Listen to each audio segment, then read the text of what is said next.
नमस्कार मित्रांनो, सध्या आपण पाहतोय जिल्हा परिषद पंचायत समितींच्या निवडणुकींचं बिगुल वाजलेलं आहे आणि आज आपल्यासोबत त्या संदर्भात बातचीत करण्यासाठी शिवसेनेचे युवा सेनेचे पुणे जिल्हाध्यक्ष बापूसाहेब शिंदे आपल्या सोबत आहेत. सर, सर्वप्रथम आपलं स्वागत आहे.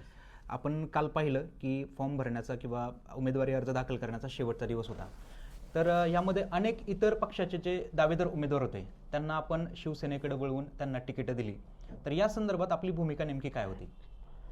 आता तर आपण पाहतोय तालुक्याची पार्श्वभूमी, या ठिकाणी फार शिवसेना नव्हती. पण शिंदे साहेबांचा तुम्ही कामाचा झपाटा पाहिलेला आहे. प्रत्येक माणसाच्या तळापर्यंत जाऊन कसं काम करायची त्यांची पद्धत आहे, सर्व महाराष्ट्राला माहिती आहे. याच्यावरती आता तुम्ही म्हणले की एवढे सगळे बाकीच्या पक्षातली लोक कशी घेतली तुम्ही, तर मी देखील लक्ष ठेवून होतो तालुक्यामध्ये काय काय कुठला कार्यकर्ता लोकांपर्यंत समाज कार्य करतोय, लोकांमध्ये कोण जाऊन काम करतोय हे मी पाहत होतो.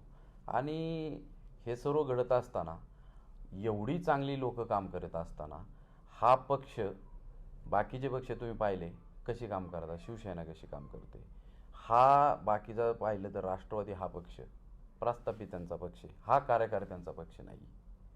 म्हणून मी त्यांच्यावरती चांगली कामं करणारे लोक यांच्या कॉन्टॅक्टमध्ये राहिलो.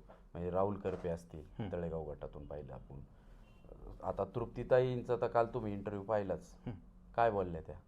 म्हणजे त्यांनी सांगितले की नाथांचा नाथ एकनाथ, त्यांच्या पक्षात त्यांना आज संधी मिळाली, त्यांनी न्याय मिळवून दिला. त्याच पद्धतीने आज आपण सुभाष पोकळे पाहिले तुम्ही हाजी टाकळी गटातून, अतिशय चांगली कामं करणारे लोक आहेत. मग ह्यांना जर अचानक जर डावललं जात असेल तर त्यांच्या पाठीमागे शिंदे साहेब आहेत.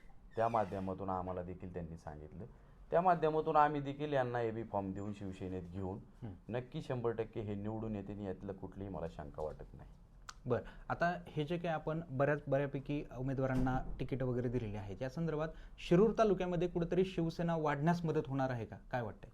100%. आता तुम्हाला सांगतो, पंचायत समिती गाणात देखील आम्ही सीटं दिलेत. आणि जरी भाजप वेगळी लढत असेल इथं किंवा राष्ट्रवादी वेगळी लढत असेल, पण ज्या वेळेला सभापती व उपसभापती ज्या वेळेला करायची गरज लागेल तर शिवसेनेशिवाय या ठिकाणी कुठलीही सपोर्ट घेतल्याशिवाय होणार नाही, यातली कुठलीही शंका मला वाटत नाही. बरं, आपण जे तिकीटं दिलेली आहेत त्याच्यामधील किती उमेदवार निवडून येऊ शकतात, काय वाटतंय?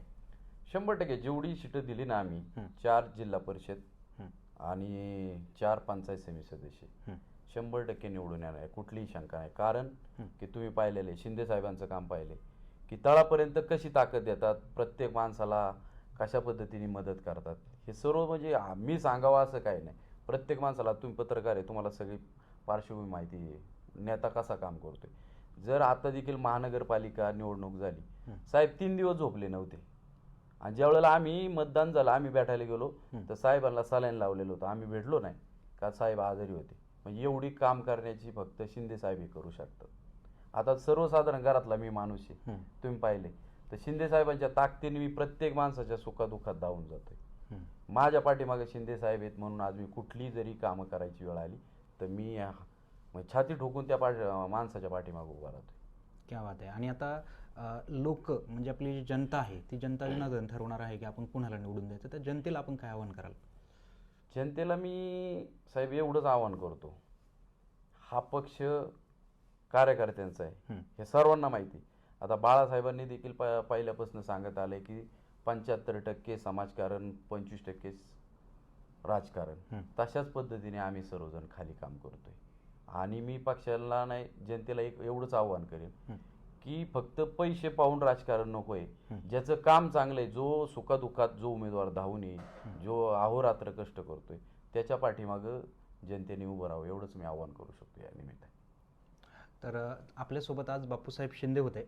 आणि तुम्हाला या बाबतीत काय वाटतंय, शिवसेनेने जे काही आता उमेदवारांना तिकीटे दिलेली आहेत, बऱ्यापैकी जे उमेदवार आहेत ते जनमानसांमध्ये असणारे आहेत आणि त्या जनमानसांची कामं करणारी आहेत, गावोगावी पोहोचलेले आहेत.